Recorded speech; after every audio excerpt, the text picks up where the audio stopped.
मित्रांनो, ठरलं तर मग या मालिकेच्या आजच्या भागामध्ये आता इन्स्पेक्टर साहेब हे हवालदाराला विचारतात की तिथे कोणी होतं की नाही. तेव्हा फक्त तिथे काही वस्तू पडल्या होत्या, तिथे कोणीच नव्हतं असं आता हवालदार म्हणतात. तर आता इन्स्पेक्टर साहेब म्हणू लागतात, मला असं वाटतंय हे चोर हे भुरटे चोर असतील, त्यामुळे जाऊ द्यात, मागचं दार बंद करून घ्या, आपण इथून जाऊया. असं म्हणून आता पोलीस तेथून जातात. सायली आणि अर्जुन हे दोघेही अजून भूतामध्येच बसलेले असतात. त्यावरती आता पोलीस गेल्याची खात्री ते करत बाहेर येतात. सायली आता खूप रडत असते. अर्जुनला म्हणते, सर तुम्हाला खूप लागलंय ना? अर्जुन म्हणतो, नाही, मला एवढंही काही झालं नाहीये. सायली म्हणते, हो, तुम्हाला धड चालता सुद्धा येत नाहीये. असं म्हणून ती पुन्हा एकदा रडायला लागते आणि म्हणते, पहा ना, तुम्ही किती कळवळा करत होता मगाशी, ते पोलीस खूप मारत होते ना. त्यावरती अर्जुन म्हणतो, चला आता आपण घरी जाऊयात. दुसरीकडे प्रिया आता घरी येते. नागराज पटकन दार उघडतो आणि विचारतो, काय ग, तुझी ती वाट पाहत मी रात्रभर जागत बसायचं का? ती आता रागातच म्हणते, मग काय झालं, एक रात्र अशी जागून काढल्याने तिथे माझी काय अवस्था झाली होती तुम्हाला माहिती आहे का? ते नागराज विचारतो, काम फत्ते झालं की नाही? तेव्हा प्रिया म्हणते, काम फत्ते करूनच आले आहे, तिथे माझी किती वाट लागली होती तुम्हाला माहिती आहे का? तर ती नागराज आता घाबरतो आणि विचारतो, काय झालं होतं नक्की तिथे? त्यावरती प्रिया सांगू लागते, तिथे अर्जुन आणि सायली हे दोघेही आले होते. आता नागराज हा खूपच घाबरतो. पुढे काय झालं असं विचारतो. ती म्हणते, आता नंतर सांगते सर्व काही. आता तुमची बायको उठेल, त्यामुळे अगोदर इथून तुम्ही सटका, इथे ती आरडाओरडा करत येईल. असं म्हणून प्रिया पटकन त्या गाठोड्यातील वस्तू आता नागराजला दाखवते आणि म्हणते, पाहिलं का कसं सर्व काही चिल्लर आहे? तेव्हा तो आता त्या गाठोड्यात असणाऱ्या सर्व काही वस्तू पाहतो आणि म्हणतो, चिल्लरच आहे, परंतु आपल्यासाठी महत्वाचं आहे. प्रिया ते गाठोडं गुपचूप उचलते आणि रूममध्ये जाते. इकडे अर्जुन आणि सायली दोघेही घरी चाललेले असतात. अर्जुनला आता खूपच त्रास होऊ लागतो. त्यावरती सायली त्याच्याकडे पाहून रडत असते. त्याला होणारा त्रास तिला आता सहन होत नाही. तर ती अर्जुन तिला म्हणतो, एवढंही काही झालेलं नाहीये. दुसरीकडे साक्षी मोबाईलकडे पाहून हसते. तेवढ्यातच अण्णा तेथे येतात आणि तिच्याकडे आश्चर्याने पाहत तिला विचारू लागतात, काय ग, तुला तर टेन्शन आलं होतं ना, किल्लेदाराला काय उत्तर द्यायचं, आणि आता तू तर खिदी खिदी हसतीये. त्यावरती साक्षी म्हणते, काही नाही अहो अण्णा, मी रील्स पाहतीये ना म्हणून हसायला आलं. त्यावेळी हे सारखे सारखे रील्स पाहत जाऊ नको, आणि मी तो व्हिडिओ शूट केलाय ना, तो व्हिडिओ तू अगोदर पहा, आणि झोपेतून उठली तरीही तुला सांगता आला पाहिजे. त्या व्हिडिओमध्ये जे काही झालं ते तुला पाठ करायचंय. अगदी झोपेतून उठली ना तरीही तुला सांगता आलं पाहिजे. मग नंतर तुला मी दुसरा प्लॅन सांगतो. तेव्हा आता साक्षी ठीक आहे असं म्हणते. तर इकडे आता प्रताप खूप बडबड करत असतो की अर्जुन आणि त्याच्या बायकोला काही कळत नाही का बाहेर जाताना कुठे सांगून जायला. तर आता अस्मिता मनातल्या मनात विचार करू लागते की आता हे दोघेही बाहेर हुंदडायला गेले असतील, आल्यावर या दोघांची चांगली खरडपट्टी निघणार, या विचाराने ती आता हसत असते. कल्पना म्हणते की त्या दोघांना काही झालं तर नसेल ना, मला त्या दोघांची खूप काळजी लागलीये, प्लीज तुम्ही काहीतरी पहा ना. त्यावरती आता प्रताप म्हणतो, मी त्यांच्याकडे आल्यावर पाहतोच, त्यांना सांगून जायला काय होतं, असं म्हणून तो आता चिडचिड करत असतो. तेवढ्यातच तेथे अर्जुन आणि सायली हे दोघेही येतात. अर्जुनला वेदना होत असतात, परंतु तो त्या वेदना लपवतो आणि सायलीच्या खांद्यावर हात ठेवत, हाय गाईज असं म्हणतो. घरातील सर्वजण आता त्या दोघांनाही विचारू लागतात, तुम्ही एवढ्या रात्रीचे कुठे गेला होतात? आमच्या जीवाला इकडे किती घोर लागला होता. प्रताप देखील त्यांच्यावर ओरडतो, अरे अर्जुन, तुम्हाला बाहेर जायचं होतं तर तसं सांगायचं ना, इथे आम्हाला किती काळजी लागली होती. त्यावरती आता अस्मिता गालातल्या गालात हसते. तिला वाटतं या दोघांना आता मम्मा आणि डॅडा खूप झापतील या विचाराने, परंतु त्या दोघांना एवढं कोणी काही बोलत नाही. त्यावरती अश्विन म्हणतो, दादा मला समजलं तू कुठे गेला होतास. तेव्हा अर्जुन विचारतो, काय म्हणालास? तेव्हा अश्विन म्हणतो, हो मला समजलं, रोमॅन्टिक लॉंग ड्राईव्हला गेला होतास ना.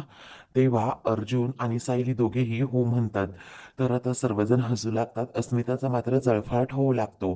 तर कल्पना म्हणते, बापरे, हो आपल्या लक्षात यायला हवं होतं की हे दोघे लॉंग ड्राईव्हलाच गेले असतील. असं म्हणून ती देखील आता खूप हसू लागते. हे प्रताप म्हणतो, अगं तू त्यांच्यावर हसतेस, त्यांना ओरडायचं सोडून. कल्पना म्हणते, अहो आपल्या लक्षात यायला हवं होतं, ते दोघे तिकडेच गेले असतील, त्यांना अशी सवय आहे ना रात्रीची बाहेर जायची म्हणून म्हटलं, आणि आपणही असं नाही का नेहमी लॉंग ड्राईव्हला जायचो. वरती प्रताप म्हणतो की अगं कल्पना, तू काही पण काय सांगतेस? आता कल्पना पुढे सांगू लागते, आमचं जेव्हा नवीन लग्न झालं होतं तेव्हा तुमचे डॅडा आणि मी अशीच लॉंग ड्राईव्हला रात्रीचं जायचो, सर्वजण झोपलेले असताना, आणि मग पहाटेपर्यंत घरी यायचंच नाही. आम्ही तिकडे लोणावळ्याला किंवा इकडे मुंबईमध्ये जायचो तरी आमचं आम्हाला समजत नव्हतं. तेव्हा आता सर्वजण त्यांच्यावर हसतात आणि हाऊ रोमॅन्टिक असं आता अश्विन म्हणतो. ती प्रताप म्हणतो, कल्पना नको ना सांगू. वरती अश्विन म्हणतो, डॅडा आता समजतंय का तुम्हाला? अहो मम्मा तुमची तक्रार करते कारण तुम्ही तिला आता लॉंग ड्राईव्हला घेऊन जात नाही म्हणून. तर आता अर्जुन आणि सायली दोघे एकमेकांकडे पाहून मुद्दामच हसतात आणि एकमेकांचे हात पकडतात. नंतर अश्विन म्हणतो, डॅडा तुम्ही आता मम्माला घेऊन जाताय का लॉंग ड्राईव्हला? त्यावरती आता प्रताप म्हणतो, ऑलरेडी खूप उशीर झालाय, चला झोपायला सर्वांनी. असं म्हणून सर्वजण आता आपापल्या रूममध्ये जातात. तर अस्मिता मुद्दामच तेथे बसून राहते. आता अर्जुनला व्यवस्थित चालता येणार नाही या विचाराने सायली तिच्या खांद्यावर त्याचा हात ठेवते आणि त्याला आधार देत पुढे चालत असते. अस्मिताचा आता जळफाट होऊ लागतो. ती म्हणते, अगोदर अर्जुनने लाथ सोडली होती, आता हिने सुद्धा सोडली. सर्वांसमोर काय रोमांस करतायत काय माहीत. पूर्ण आजी येऊ दे, एक एक नखरे यांचे सांगतेच मी आता. असं म्हणून ती सायली अर्जुनकडे खूप रागात पाहत असते. तेवढ्यातच कल्पना तेथे येते आणि म्हणते, काय अशी काय पाहते तिच्याकडे रागात? अगं तू एकच काम कर, सायली कशी प्रेमाने सर्वांबरोबर वागते ना, तू तशीच वाग, म्हणजे तुला शांत झोप लागेल. असं म्हणून कल्पना देखील तेथून जाते. तर इकडे अर्जुन आता आपलं टी शर्ट काढण्याचा प्रयत्न करतो, परंतु त्याला काही काढता येत नाही कारण त्याला खूप वेदना होत असतात. तेवढ्यातच सायली तेथे येते आणि म्हणते, टी शर्ट काढा सर. अर्जुन म्हणतो, एवढंही काही झालेलं नाहीये. सायली म्हणते, टी शर्ट तुम्हाला काढायला सांगितलंय मी. असं म्हणून ती त्याला हात वर करायला सांगते. अर्जुन म्हणतो, अहो पण आपलं खरं लग्न झालेलं नाहीये. ते सायली म्हणते, आता ते महत्वाचं नाहीये, तुम्ही हात वर करा. अर्जुन हात वर करतो. सायली त्याचा टी शर्ट काढते. आता अर्जुनला खूपच वेदना होत असतात, परंतु तो सारख्या लपवतो, त्याला त्रास होत असतो. सायली आता त्याची ती जखम पाहते आणि काठीने मारलेले ते रोवण पाहते. तर आता तिला खूप मोठा धक्का बसतो, वाईट वाटतं, तिच्या डोळ्यात पाणी येतं. अर्जुन म्हणतो, एवढंही काही मला झालेलं नाहीये. आता सायलीला माहीत असतं अर्जुनला किती त्रास होतो. त्यानंतर सायली आता अर्जुनची पाठ शेकवत असते आणि त्याच्याबरोबर काहीच बोलत नाही. अर्जुन मात्र आरशातून तिच्याकडे पाहू लागतो. त्यानंतर तो तिला विचारू लागतो, तुम्ही माझ्यावर चिडलात का? सायली म्हणते, चिडून तरी मी काय करू? अहो आज जर पोलिसांनी आपल्याला पकडलं असतं ना, तर तुमच्या प्रामाणिकपणावर, तुमच्या आजपर्यंतच्या कामगिरीवर सर्वांनी संशय घेतला असता आणि मला नेमकं तेच नको आहे. माझ्यामुळे तुम्हाला जे काही झालं असतं ना, ते मी कधीच सहन केलं नसतं आणि मधुभाऊंना सुद्धा हे आवडलं नसतं. हे कायद्याच्या विरोधात जाऊन त्यांना सोडवलं किंवा सोडवण्याचा प्रयत्न करताय. त्यामुळे प्लीज आपण असं मार्ग अवलंबायचा नाही.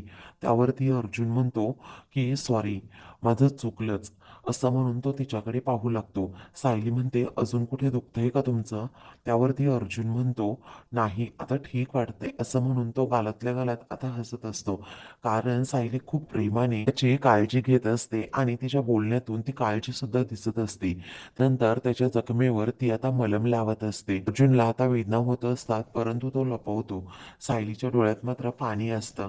मित्रांनो, पुढील भागामध्ये सायलीमध्ये असं कोणतं काम होतं जेणेकरून तुम्ही कुणाची परमिशन न घेता तिकडे गेला होतात? तर ती अर्जुन म्हणतो, तुमच्या खऱ्या आईवडिलांबद्दल मला काहीतरी पुरावे मिळवायचे होते म्हणून. तेव्हा सायली एकदम शांत होऊन जाते. मित्रांनो, अशाच मालिकेंचे पुढील भाग पाहण्यासाठी चॅनलला सबस्क्राईब करा.